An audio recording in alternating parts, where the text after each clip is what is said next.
সুপ্রিয় দর্শক, আসসালামু আলাইকুম। নিউজ 24 এর সকালের সংবাদে আপনাদেরকে স্বাগতম। প্রথমেই জানিয়ে দিচ্ছি সংবাদ শিরোনাম। চাঁদপুরে শিশু ধর্ষণ চেষ্টার অভিযোগে ইমাম গ্রেফতার।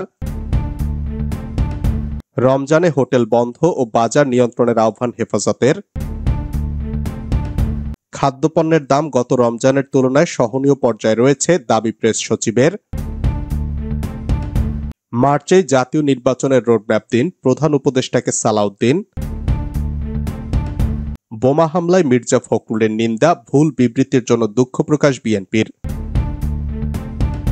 এতক্ষণ শুনছিলেন সংবাদ শিরোনাম। পুরো খবর পেতে ভিডিওটি শেষ পর্যন্ত দেখুন। সর্বশেষ সংবাদ পেতে চ্যানেলটি সাবস্ক্রাইব করুন। এবার বিস্তারিত। চাঁদপুরে শিশু ধর্ষণ চেষ্টার অভিযোগে ইমাম গ্রেফতার।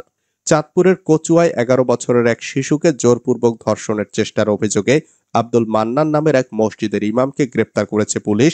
শনিবার উপজেলার কাদলা এলাকায় অভিযান চালিয়ে তাকে গ্রেপ্তার করেন থানার উপপরিদর্শক দেলওয়ার হোসেন। আজ বিকেলে প্রেস বিজ্ঞপ্তির মাধ্যমে এ তথ্য নিশ্চিত করেন কচুয়া থানা officer in charge Azizul Islam. Press বিজ্ঞপ্তিতে তিনি জানান, 11 বছরের এক শিশুকে জোরপূর্বক ধর্ষণ করার চেষ্টা করে মসজিদের ইমাম আব্দুল মান্নান। পরে পরিবারের পক্ষ থেকে নারী ও শিশু নির্যাতন দমন আইনে মামলা করা হয়। বিকেলে পুলিশি পাহারায় আসামিকে চাঁদপুর বিজ্ঞ আদালতের মাধ্যমে জেল হাজতে পাঠানো হয়েছে। স্থানীয় ইউপি চেয়ারম্যান জানান, এ বিষয়ে মামলা করা হয়েছে, সুষ্ঠু তদন্তের মাধ্যমে আসামির সর্বোচ্চ শাস্তির দাবি জানান তিনি। রমজানে হোটেল বন্ধ ও বাজার নিয়ন্ত্রণের আহ্বান হেফাজতের। কুরআন নাজিলের মাসে সব অপকর্ম বন্ধ রাখার আহ্বান জানিয়ে হেফাজত ইসলাম বাংলাদেশের মহাসচিব মাওলানা সাজেদুর রহমান বলেন, সুদ, ঘুষ, জিনা ও ব্যভিচার প্রতিরোধে সরকারকে কার্যকর পদক্ষেপ নিতে হবে। পাশাপাশি অশ্লীলতা, বেহায়াপনা ও পর্নোগ্রাফি বন্ধের জন্য কঠোর ব্যবস্থা নেওয়া জরুরি। দিনের বেলায় হোটেল, রেস্তোরাঁ বন্ধ রাখা এবং বাজারে নিত্যপণ্যের দাম নিয়ন্ত্রণে রাখার বিষয়ে গুরুত্ব দেওয়ার আহ্বান জানান তিনি।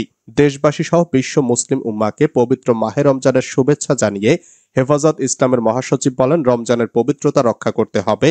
পাশাপাশি অন্তর্বর্তী সরকারের প্রতি জনগণের কষ্ট লাঘব এবং রমজানে বাজার পরিস্থিতি নিয়ন্ত্রণে রাখতে মাস জুড়ে বাজার মনিটরিং এর আহ্বান জানান তিনি।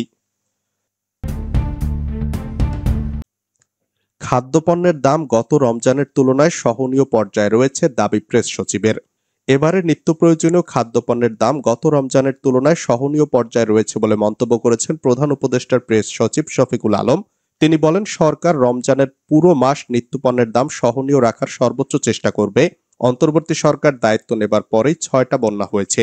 অক্টোবর মাস থেকে প্রধান উপদেষ্টা নিত্য প্রয়োজনীয় দ্রব্য নিয়ে যারা কাজ করেন তাদের নির্দেশনা দিয়েছিলেন কিভাবে সহনীয় পর্যায়ে আনা যায়। সবার সম্মিলিত প্রচেষ্টায় পণ্যের দাম সহনীয় পর্যায়ে রাখা যায়। রোজার সময় কিছু কিছু নিত্য প্রয়োজনীয় পণ্যের গ্রহণের মাত্রা বেড়ে যায়, বিশেষ করে ভোজ্য তেল। এছাড়াও ছোলা, খেজুরের ক্ষেত্রে আমরা দেখেছি। প্রতিটি পণ্যের ক্ষেত্রে সরকারের ফোকাস হচ্ছে কিভাবে সহনীয় পর্যায়ে রাখা যায়। এটার জন্য প্রতিনিয়ত কাজ করছে বাণিজ্য মন্ত্রণালয়, NBR, Bangladesh bank, tariff commission.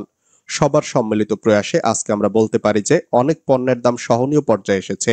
ইতিমধ্যে খোলা সয়াবিন তেলের দাম একটু কমা শুরু হয়েছে। বোতলজাত সয়াবিন তেলের কথা আমরা দেখেছি যে কেউ কেউ বলেছে যে বাজার থেকে উধাও হয়ে গেছে। আমাদের সর্বোচ্চ চেষ্টা আছে যে সরবরাহ যাতে ঠিক পর্যায়ে আসে, সবার জন্য যেন পর্যাপ্ত সরবরাহ থাকে। মার্চে জাতীয় নির্বাচনের রোডম্যাপ দিন, প্রধান উপদেষ্টাকে সালাউদ্দিন। ইনিয়ে বিনিয়ে কথা না বলে চলতি মাসে জাতীয় নির্বাচনের রোডম্যাপ ঘোষণা করতে প্রধান উপদেষ্টার প্রতি আহ্বান জানিয়েছেন বিএনপির স্থায়ী কমিটির সদস্য সালাউদ্দিন আহমেদ। তিনি বলেন, এ মাসের মধ্যেই প্রধান উপদেষ্টার পক্ষ থেকে জাতীয় নির্বাচনের রোডম্যাপ ঘোষণা করতে হবে। অন্যথায় সব গণতান্ত্রিক শক্তিকে নিয়ে পরবর্তী রাজনৈতিক কর্মসূচির বিষয়ে সিদ্ধান্ত নেওয়া হবে। শনিবার রাজধানীর কাকরাইলে ডিপ্লোমা ইঞ্জিনিয়ারিং ইনস্টিটিউশনের ন্যাশনাল রিসার্চ ফাউন্ডেশন আয়োজিত আলোচনা সভায় প্রধান অতিথির বক্তব্যে সালাউদ্দিন এসব কথা বলেন। বিএনপির সর্বোচ্চ নীতি নির্ধারণী ফোরামের এই নেতা প্রধান উপদেষ্টার উদ্দেশ্যে বলেন, আপনি বিদেশি গণমাধ্যমকে বলেছেন নির্বাচন ডিসেম্বরে হবে, তবে দেশের গণমাধ্যমে সরাসরি বলার সৎ সাহস দেখানো উচিত। ইনিয়ে বিনিয়ে কথা বলা ঠিক নয়। বহুদলীয় গণতন্ত্র প্রতিষ্ঠায় নতুন দলকে অভিনন্দন জানাই। আমরা চাই গণতন্ত্রের শতফুল ফুটুক, তবে তাদের গণপরিষদ গঠনের দাবির বিষয়টি প্রশ্নবোধক বলে মনে করি। গণপরিষদ ও সেকেন্ড রিপাবলিক গঠনের কথা যারা বলেছেন, রাষ্ট্র ক্ষমতা দীর্ঘায়িত করাই তাদের উদ্দেশ্য। সালাউদ্দিন বলেন, যারা জাতীয় নির্বাচনের আগে স্থানীয় নির্বাচনের কথা বলছেন তাদের ভিন্ন উদ্দেশ্য রয়েছে, কারণ তারা জাতীয় নির্বাচনে নিজেদের অবস্থান নিয়ে ভয় পান। বোমা হামলায় মির্জা ফখরুলের নিন্দা, ভুল বিবৃতির জন্য দুঃখ প্রকাশ বিএনপির। নিউ ইস্কাটন রোডের বিসিএস প্রশাসন কল্যাণ সমিতির ভবনে দুষ্কৃতিকারীদের কাপুরুষোচিত ও ন্যাক্কারজনক বোমা হামলায় একজন নিহত ও একজন গুরুতর আহত হয়েছেন। এই ন্যাক্কারজনক হামলা ও হত্যাকাণ্ডের ঘটনায় গভীর উদ্বেগ প্রকাশ করে তীব্র নিন্দা ও প্রতিবাদ জানিয়েছেন বিএনপি মহাসচিব মির্জা ফখরুল ইসলাম আলমগীর। শনিবার গণমাধ্যমে বিএনপির সহদপ্তর সম্পাদক তাইফুল ইসলাম টিপুর পাঠানো এক বিবৃতিতে বিএনপি মহাসচিব বলেন, বিসিএস প্রশাসন কল্যাণ সমিতিতে এই ধরনের বোমা হামলার ঘটনায় আমি তীব্র নিন্দা, প্রতিবাদ ও ধিক্কার জানাচ্ছি। এ ধরনের হামলা প্রমাণ করে যে দেশে আইনশৃঙ্খলা পরিস্থিতির কত অবনতি ঘটেছে। ছাত্র জনতার আন্দোলনে আওয়ামী স্বৈরাচারী শাসক গোষ্ঠীর পতনের পর দুষ্কৃতিকারীরা আবারও দেশে অস্থিতিশীল পরিস্থিতি সৃষ্টি সহ নৈরাজ্যের মাধ্যমে ফায়দা হাসিলের অপতৎপরতায় লিপ্ত হয়েছে। এ ধরনের হামলা ও হতাহতের ঘটনা সেই অপতৎপরতারই বহিঃপ্রকাশ। এসব দুষ্কৃতিকারীদের কঠোর হাতে দমনের বিকল্প নেই।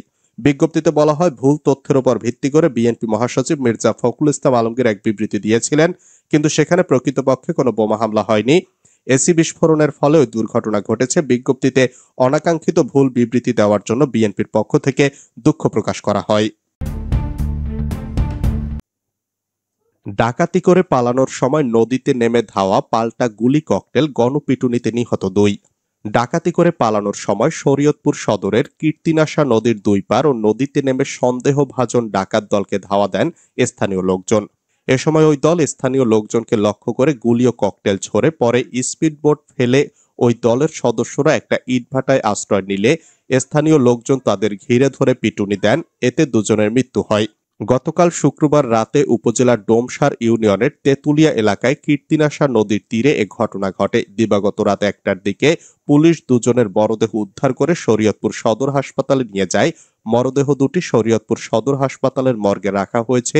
এখনো তাদের পরিচয় পাওয়া যায়নি। 2 উপদেষ্টাকে পদত্যাগের আহ্বান নুরুল হক নূরের।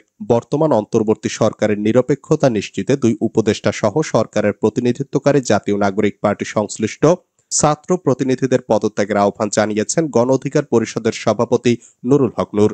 নূর বলেন, ছাত্র জনতার জুলাই গণ অভ্যুত্থানে 1.5 দশকের ফ্যাসিবাদের পতনের মাধ্যমে রাষ্ট্র ও আগামীর নতুন বাংলাদেশ বিনির্মাণে গণ অভ্যুত্থানের অংশীজনদের নিয়ে একটি অন্তর্ভুক্তিমূলক জাতীয় সরকার গঠনের জন আকাঙ্ক্ষা তৈরি হলেও দেশি বিদেশি অদৃশ্য ষড়যন্ত্রের কারণে সেটি হয়নি। একটি নির্দিষ্ট বলয় কেন্দ্রিক সরকার গঠিত হয়েছে, যার ফলে গণ অভ্যুত্থানকে কেন্দ্র করে যে জাতীয় ঐক্য তৈরি হয়েছিল আজ তাতে ফাটল ধরেছে। বিভাজনের সৃষ্টি হয়েছে, যা এই মুহূর্তে জাতির জন্য কোনোভাবেই কাম্য ছিল না। তিনি বলেন, এই অবস্থায় সরকারের থাকা 3 ছাত্র উপদেষ্টার মধ্যে একজন পদত্যাগ করে একটি নতুন রাজনৈতিক দল গঠন করেছেন। তারুণ্যের রাজনৈতিক দল হিসেবে গণ অধিকার পরিষদ রাজনীতিতে তরুণদের অংশগ্রহণকে সবসময় উৎসাহিত করে। নতুন দলকে স্বাগত জানায়। তবে গণ অভ্যুত্থানকে কেন্দ্র করে গুটি কয়েক ছাত্র নেতা সরকারের নিয়ন্ত্রণ থেকে প্রশাসনের বিভিন্ন জায়গায় অযাচিত হস্তক্ষেপে সরকারি কর্মকর্তা কর্মচারী সহ জনগণের মধ্যে একটা অস্বস্তি তৈরি হয়েছে। যেহেতু আন্দোলনের পরিচিত মুখ থেকে সরকারের প্রতিনিধিত্বকারী ছাত্ররা রাজনৈতিক দল গঠন করেছেন, সেহেতু সরকারের নিরপেক্ষতা বজায় রাখা ও জনগণ সহ রাজনৈতিক নেতৃবৃন্দের আস্থা ধরে রাখতে সরকারে থাকা অন্য 2 ছাত্র উপদেষ্টা সহ সরকারের প্রতিনিধিত্বকারী সব ছাত্রদের পদত্যাগের আহ্বান জানাচ্ছি।